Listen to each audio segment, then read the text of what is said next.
जय श्री राधे कृष्ण। प्रिय मित्रों, वीडियो को शुरू करने से पहले आइए प्रार्थना करें। हे कृष्ण, जो भी भक्त आज इस अमृत वाणी को सुन रहा है, उनके जीवन में आपकी कृपा सदा बनी रहे और उनके सभी कष्ट दूर हों। मित्रों, इस अद्भुत वाणी को सुनने से पहले अपने विचार और भक्ति को व्यक्त करते हुए नीचे कमेंट में जय श्री राधे कृष्ण जरूर लिखें। आपकी ये भक्ति हमारी इस यात्रा को भी अद्भुत बनाएगी। साथ ही यदि आप हमारे चैनल एस्ट्रो साचीव पर नए हैं तो अभी सब्सक्राइब करें और घंटी के बटन को दबाएं ताकि आप हमारी हर नई भक्ति यात्रा का हिस्सा बन सके। तो चलिए बिना देरी किए इस दिव्य यात्रा की ओर बढ़ते हैं। श्री कृष्ण कहते हैं, जो अपने विचारों को नियंत्रित कर लेता है वही सच्चा विजेता होता है। केवल वाणी का मौन पर्याप्त नहीं, मन और विचारों का संयम ही सच्ची शक्ति है। अक्सर लोग मौन को केवल ना बोलने से जोड़कर देखते हैं, लेकिन वास्तविक मौन केवल शब्दों का त्याग नहीं है, बल्कि ये विचारों की गति को नियंत्रित करने की एक कला है। कई बार हम बाहर से शांत दिखते हैं, लेकिन अंदर विचारों का तूफान चलता रहता है। अगर हमारा मन अशांत है, अगर हमारे विचार बेकाबू हैं, तो केवल चुप रहने से कुछ हासिल नहीं होगा। असली मौन तब आता है जब हम अपने विचारों को भी नियंत्रित करना सीख जाते हैं। भगवान श्री कृष्ण ने महाभारत में अर्जुन को यही सिखाया था। जब अर्जुन युद्ध से पहले डर और संदेह में था, तो वो लगातार अपने विचारों के कारण व्याकुल हो रहा था। वो बोल तो रहा था, लेकिन उसके विचार बेकाबू थे। कभी वो युद्ध करना चाहता था, तो कभी भाग जाना चाहता था। तब श्री कृष्ण ने उसे सच्चे मौन की शिक्षा दी। हे पार्थ, पहले अपने विचारों को स्थिर करो, अपने मन को शांत करो, तभी तुम सही निर्णय ले पाओगे। अगर अर्जुन केवल वाणी का मौन धारण कर लेता, लेकिन उसके विचार भटकते रहते, तो वो कभी भी युद्ध के लिए तैयार नहीं हो पाता। मौन की शक्ति। एक संत की कथा, इसका एक सुंदर उदाहरण एक संत की कहानी से भी समझा जा सकता है। एक बार एक व्यक्ति किसी संत के पास आया और बोला, मैंने 5 दिन से किसी से कोई बात नहीं की। मैंने मौन व्रत रखा है, लेकिन फिर भी मैं भीतर से अशांत हूं। मुझे शांति क्यों नहीं मिली? संत मुस्कुराए और बोले, क्या तुमने अपने विचारों को भी मौन रखा? क्या तुम्हारा मन भी शांत था? वो व्यक्ति चुप हो गया, क्योंकि सच्चाई यही थी कि उसके विचार लगातार भटक रहे थे। संत ने कहा, मौन का अर्थ केवल वाणी को रोकना नहीं है, बल्कि मन को भी स्थिर करना है। जब विचार नियंत्रण में आ जाए, तभी मौन की असली शक्ति प्राप्त होती है। इसीलिए जब भी हम मौन धारण करें, केवल बाहर से चुप ना रहें, बल्कि अपने विचारों को भी संयमित करें। कई बार हमें क्रोध आता है, लेकिन अगर हम केवल मुंह से कुछ ना कहें और मन ही मन बुरा सोचते रहें, तो ये मौन नहीं कहलाता। असली शक्ति तब आती है जब हम अपने विचारों को भी शांत रखते हैं। श्री कृष्ण का ये उपदेश हमें सिखाता है कि मौन केवल शब्दों को रोकने से नहीं आता, बल्कि तब आता है जब हमारे विचार नियंत्रित हो जाते हैं। जब विचार शांत हो जाते हैं, तभी जीवन में सच्ची शांति और सफलता मिलती है। हर प्रश्न का उत्तर शब्दों से देना आवश्यक नहीं। श्री कृष्ण कहते हैं, हर प्रश्न का उत्तर शब्दों से देना आवश्यक नहीं।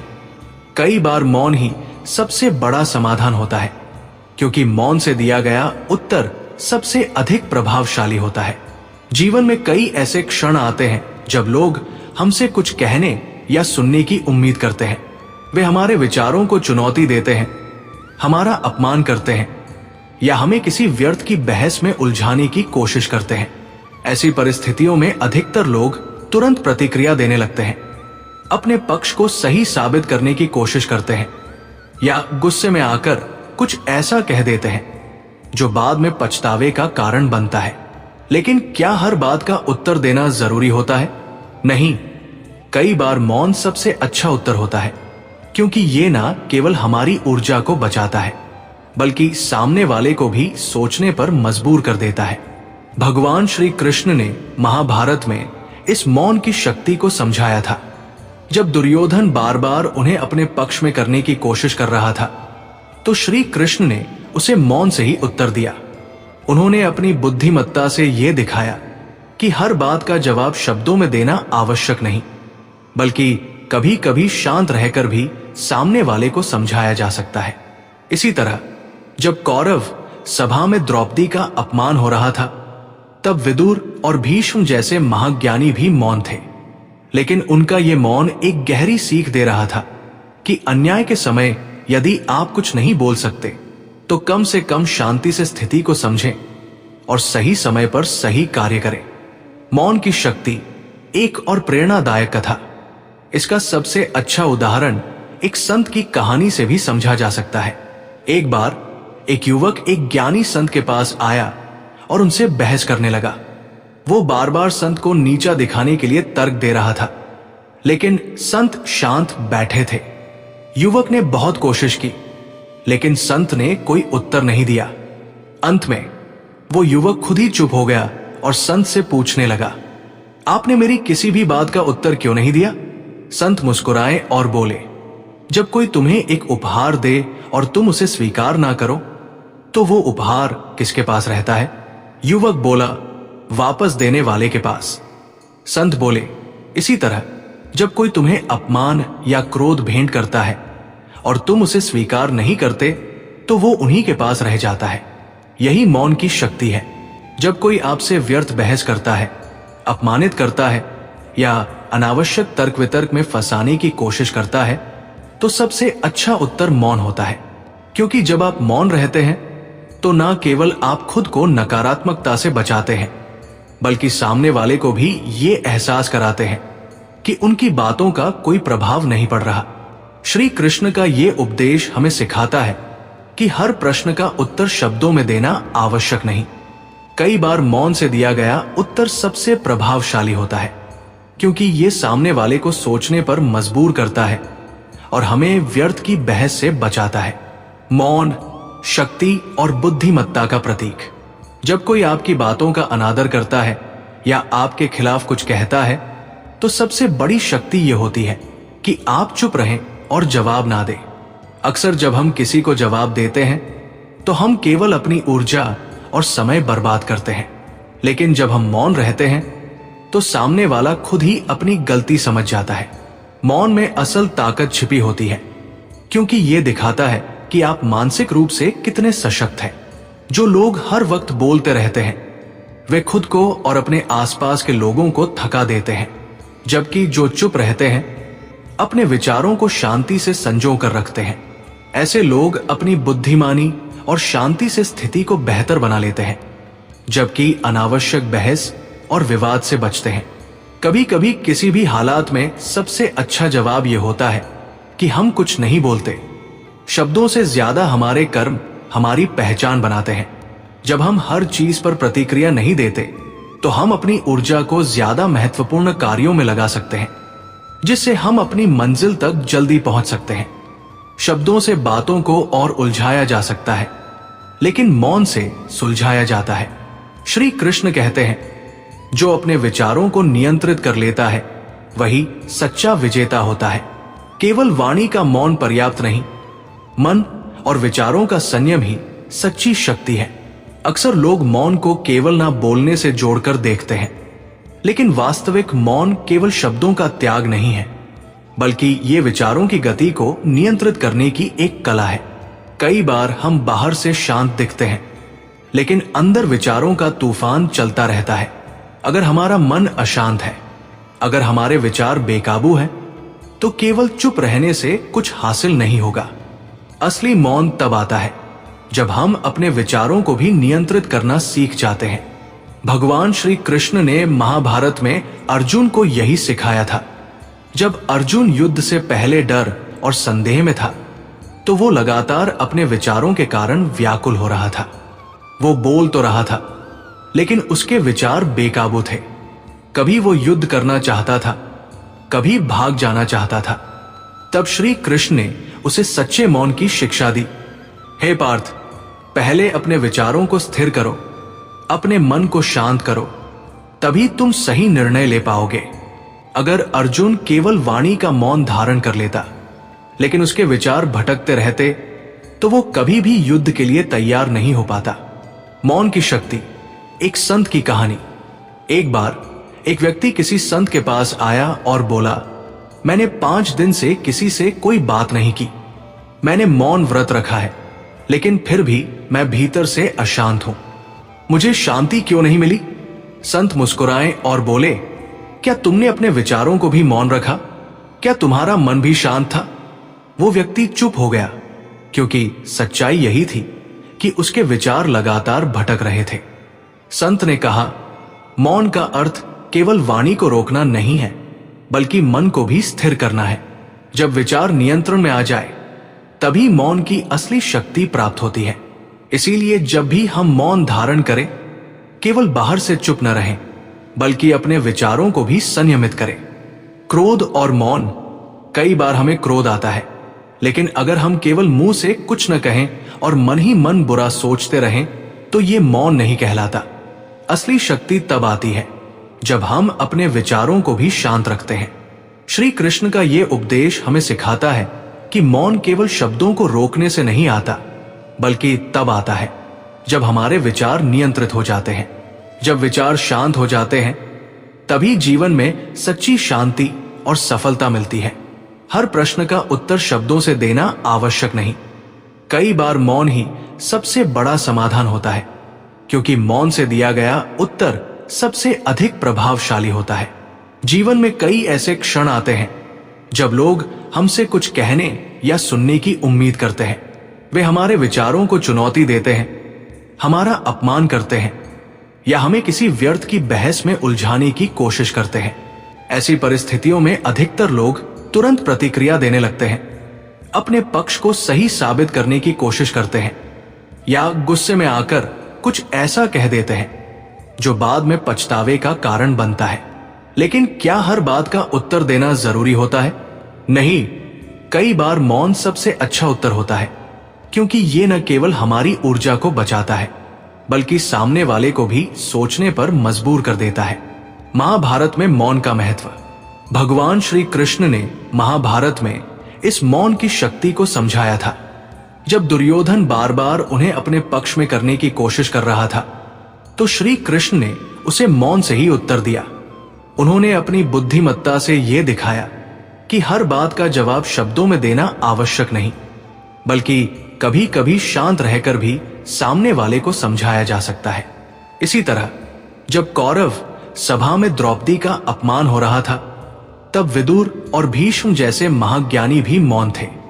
लेकिन उनका यह मौन एक गहरी सीख दे रहा था कि अन्याय के समय यदि आप कुछ नहीं बोल सकते, तो कम से कम शांति से स्थिति को समझें और सही समय पर सही कार्य करें। एक और संत की कहानी। एक बार एक युवक एक ज्ञान संत के पास आया और उनसे बहस करने लगा। वो बार बार संत को नीचा दिखाने के लिए तर्क दे रहा था, लेकिन संत शांत बैठे थे। युवक ने बहुत कोशिश की, लेकिन संत ने कोई उत्तर नहीं दिया। अंत में वो युवक खुद ही चुप हो गया और संत से पूछने लगा, आपने मेरी किसी भी बात का उत्तर क्यों नहीं दिया? संत मुस्कुराए और बोले, जब कोई तुम्हें एक उपहार दे और तुम उसे स्वीकार न करो, तो वो उपहार किसके पास रहता है? युवक बोला, वापस देने वाले के पास।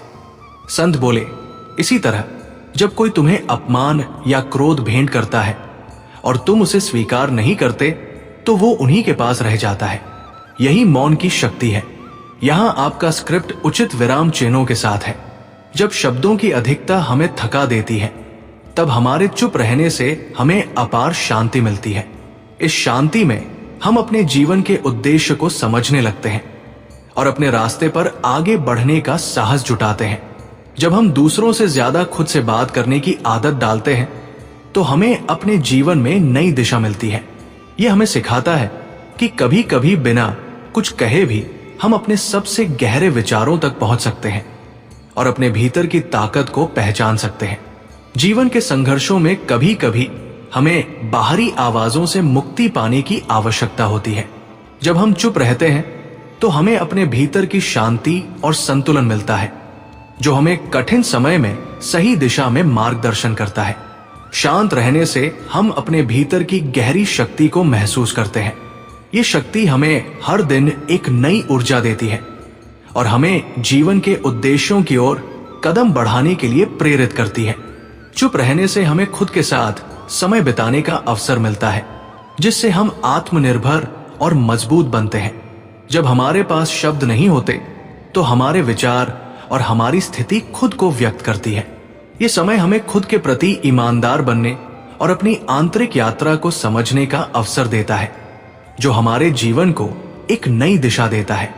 कभी कभी शब्दों से अधिक महत्वपूर्ण वो समय होता है जब हम खुद से जुड़कर अपने भीतर की आवाज को सुनते हैं। इस प्रक्रिया में हमें आत्मज्ञान और सच्चे सुख की प्राप्ति होती है, क्योंकि हम समझ पाते हैं कि हम कौन हैं और जीवन से हमारी अपेक्षाएं क्या है। जब हम खुद से चुपचाप बात करते हैं तो हम अपनी अंदर की आवाजों को सुन सकते हैं, जो हमें सही निर्णय लेने में मदद करती है। इस स्थिति में हमें अपने जीवन के उद्देश्य का एहसास होता है और हम हर परिस्थिति में मजबूत रहते हैं। चुप रहने से हम न केवल अपनी आंतरिक शांति को महसूस करते हैं, बल्कि हमें अपने विचारों को सही दिशा में प्रयोग करने की ताकत भी मिलती है। ये हमें समय और ऊर्जा की बचत करता है और हमें जीवन के वास्तविक अर्थ को समझने का मौका देता है। जब हम शांति को अपनाते हैं तो हम अपने भीतर की गहराइयों से जुड़े होते हैं। ये हमें जीवन के विभिन्न पहलुओं में स्थिर और संतुलित रहने में मदद करता है, जिससे हम अपनी यात्रा को सरल और सफल बना सकते हैं। कभी कभी चुप रहकर हम अपनी आंतरिक दुनिया में जाकर उस सत्य को समझ सकते हैं, जो शब्दों से कहीं अधिक मूल्यवान होता है। ये हमें अपनी स्थिति को ठीक से देखने और सही फैसले लेने का अवसर देता है। श्री कृष्ण कहते हैं, जो क्रोध के समय मौन रह जाता है वो अपनी आत्मा पर विजय प्राप्त करता है। उसने अपनी आधी समस्याएं पहले ही जीत ली है, क्योंकि क्रोध से बढ़ने वाली मुश्किलें अक्सर शब्दों से ही उत्पन्न होती हैं। हम सभी के जीवन में कई ऐसी परिस्थितियां आती हैं जब हम क्रोध से भरे होते हैं। ये क्रोध हमें इतनी शक्ति और उत्तेजना देता है कि हम बिना सोचे समझे कुछ भी कह जाते हैं। कभी कभी हमारे शब्द न केवल दूसरों को चोट पहुंचाते हैं, बल्कि हमारी खुद की मानसिक शांति को भी भंग कर देते हैं। लेकिन यदि हम उस समय चुप रहते हैं और अपने क्रोध पर काबू पाते हैं, तो हम न केवल अपनी समस्याओं को आधा हल कर चुके होते हैं, बल्कि आत्मसंयम से हमें शक्ति और आत्मविश्वास भी मिलता है। भगवान श्री कृष्ण ने अर्जुन को यही सिखाया था जब वो महाभारत के युद्ध से पहले मानसिक रूप से विचलित हो गए थे। अर्जुन को युद्ध में भाग लेने की आवश्यकता थी, लेकिन उसे अपने रिश्तेदारों के खिलाफ लड़ने के कारण भारी मानसिक संघर्ष हो रहा था। इस समय अर्जुन ने कई आपत्तियां जताई और क्रोधित होकर श्री कृष्ण से कह दिया कि वो युद्ध नहीं करेंगे। लेकिन श्री कृष्ण ने उसे चुप करवा दिया और यह समझाया कि क्रोध और उत्तेजना के तहत लिए गए निर्णय कभी भी सही नहीं हो सकते। उन्होंने अर्जुन से कहा, क्रोध से केवल मानसिक अशांति होती है और जब मन अशांत होता है तो कोई भी सही निर्णय नहीं लिया जा सकता। इसी प्रकार जीवन में जब भी हम क्रोधित होते हैं तो हमारे भीतर की शांति और बुद्धिमत्ता चली जाती है। क्रोध हमारे विचारों को धुंधला कर देता है और हम बिना सोचे समझे चीजों को कह देते हैं, जिनका हमें बाद में पछतावा होता है। उदाहरण के तौर पर अगर कोई व्यक्ति हमें गुस्से में आकर अपमानित करता है तो हमारे भीतर ये उत्तेजना उत्पन्न हो सकती है कि हम भी उसे अपमानित करें या गुस्से में जवाब दें। लेकिन यदि हम उस समय चुप रहते हैं और अपने क्रोध को काबू में रखते हैं तो न केवल हम अपनी मानसिक स्थिति को स्थिर बनाए रखते हैं, बल्कि सामने वाले को यह भी एहसास होता है कि उसके क्रोध का हमारे ऊपर कोई असर नहीं हुआ। यही स्थिति में श्रेष्ठता और आत्मनिर्भरता होती है। एक प्रसिद्ध कहानी है एक संत की, जो किसी यात्रा पर जा रहे थे। रास्ते में उन्हें एक व्यक्ति मिला जिसने उन्हें गुस्से में आकर अपमानित किया और कठोर शब्द कहे। संत शांत रहे, कुछ नहीं कहा और आगे बढ़ते गए। उनके शिष्य ने देखा और संत से पूछा, गुरुजी, उस व्यक्ति ने आपको अपमानित किया, आपने कुछ क्यों नहीं कहा? संत मुस्कुराए और बोले, अगर कोई तुम्हें कोई वस्तु दे और तुम उसे न लो तो वो वस्तु किसके पास रहती? शिष्य ने उत्तर दिया, वो वस्तु उस व्यक्ति के पास रहती है। संत बोले, इसी तरह जब कोई हमें गुस्से में आकर अपमानित करता है तो अगर हम उसे स्वीकार नहीं करते तो वो अपमान उसी व्यक्ति के पास रहता है। इससे ये स्पष्ट होता है कि जो व्यक्ति अपने क्रोध को नियंत्रित कर लेता है और मौन रहता है, वो जीवन की आधी समस्याओं से ऊपर उठ जाता है। क्रोध के समय मौन रहकर हम अपनी ऊर्जा बचाते हैं और अपनी शांति बनाए रखते हैं।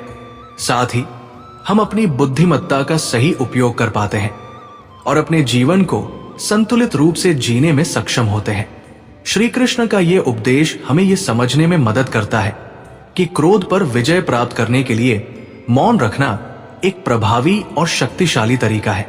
जब हम अपने क्रोध को नियंत्रित करते हैं तो हम जीवन में आने वाली कई समस्याओं से खुद को बचा लेते हैं। श्री कृष्ण कहते हैं, मौन से केवल शब्द की ऊर्जा नहीं बचती, बल्कि ये हमारी मानसिक ऊर्जा को भी संरक्षित करता है।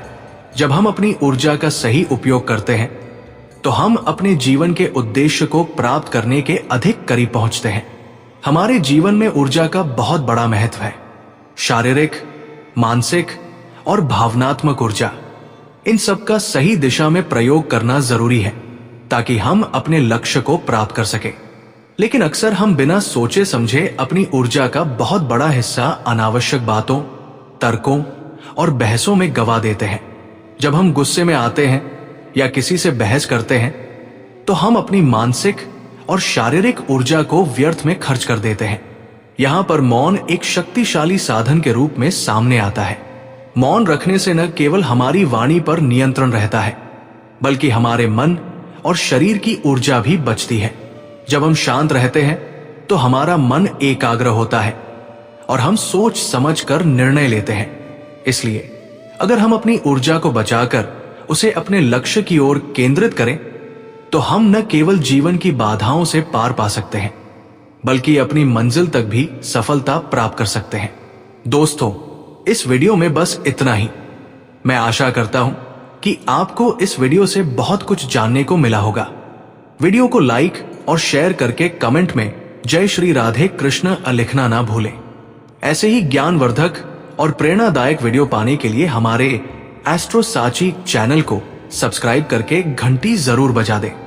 भगवान श्री कृष्ण आपको हमेशा प्रसन्न रखें। अपना ख्याल रखिएगा। जय श्री राधे कृष्ण।